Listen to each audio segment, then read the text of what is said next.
আমাৰ তলাতল ঘৰত পৰম্পৰাগতভাৱে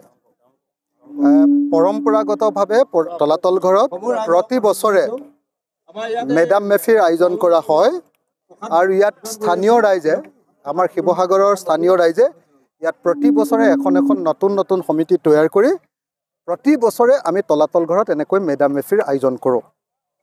এতিয়া এইবাৰো তলাতল ঘৰত মেডাম মেফিৰ আয়োজন কৰা হৈছে।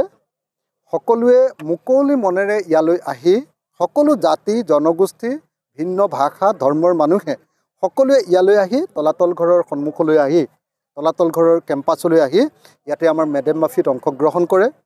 মেডাম মেফিত আমি সকলোৱে মেডাম মেফি কৰাৰ উপৰিও যিটো আমাৰ পূজা থাকে সেই পূজাটো কৰাৰ উপৰিও মেডাম মেফিত আকৌ ঈশ্বৰৰ পূজা কৰা নহয় দেই। মেডাম মেফিত প্ৰকৃতি পূজা থাকে আৰু মেডাম মেফিত আমাৰ উপৰি পুৰুষসকলক আমি স্মৰণ কৰোঁ। মেডাম মেফিটো হ'ল আমাৰ উপৰি পুৰুষসকল, আহোমসকলৰ যিসকল উপৰি পুৰুষ বা অসমীয়া জাতিৰ যিসকল উপৰি পুৰুষ সেই উপৰি পুৰুষসকলৰ স্মৰণ কৰা দিৱস। গতিকে ইয়াৰ লগত আমি অন্য আধ্যাত্মিকতাৰ সম্পৰ্ক নাৰাখোঁ। ইয়াৰ লগত এটাই সম্পৰ্ক যে আমি প্ৰকৃতিক পূজা কৰোঁ।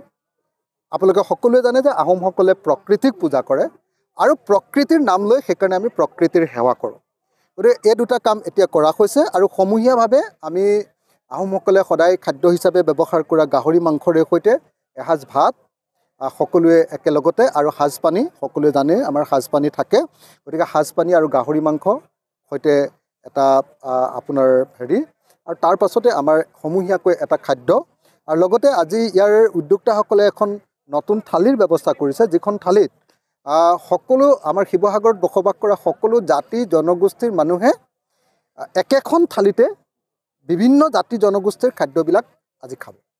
গতিকে এইটো এটা খুব সমন্বয়ৰ এটা বাৰ্তা বহন কৰিবৰ কাৰণে প্ৰতীকী ধৰণে খুব ধুনীয়া এটা কাম কৰিছে। গতিকে তলাতল ঘৰ